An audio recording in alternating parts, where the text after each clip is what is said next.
Le visage en couverture.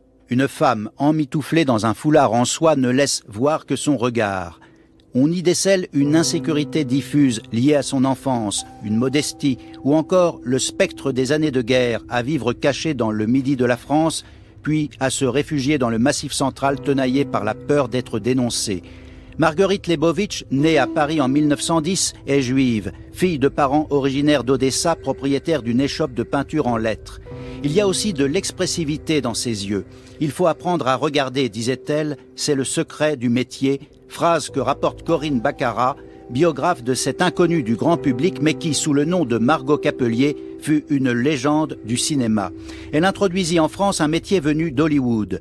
Publié par Actes Sud et l'Institut Lumière, Margot Capelier, reine du casting, raconte son parcours, 70 ans de tournage.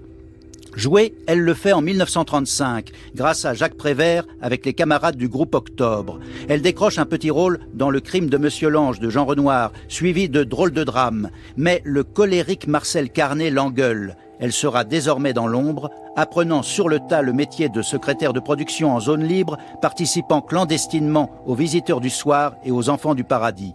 Après-guerre, elle occupe un poste clé prisé des hommes. Le régisseur général gère toute la logistique d'un film et souvent le choix des figurants et des petits rôles. Les Américains en tournage à Paris s'arrachent ses compétences. Martin Ritt, Fred Zinman, John Frankenheimer, Sam Newfield. Sa gouaille parigote et son anglais mot à mot les amusent. À partir des années 60, le casting occupe son plein temps. Elle repère les talents prometteurs, est à l'affût des gens insolites et constitue son fichier bourré d'annotations.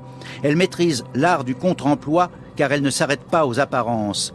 Elle qui, rapporte l'auteur, a souffert de ne pas avoir été assez regardée dans son enfance, donne à chaque comédien qu'elle reçoit le sentiment d'être unique. Son apport est décisif et créatif sur des films aussi variés qu'Un drôle de paroissien. C'est elle qui présente Jean-Claude Romoleux à Mocky. Monsieur Klein, Tenue de soirée et La Reine Margot de Patrice Chéreau. Une vie dévouée aux acteurs avec qui elle pouvait être froide et brutale, mais elle les admirait, les conseillait, les protégeait.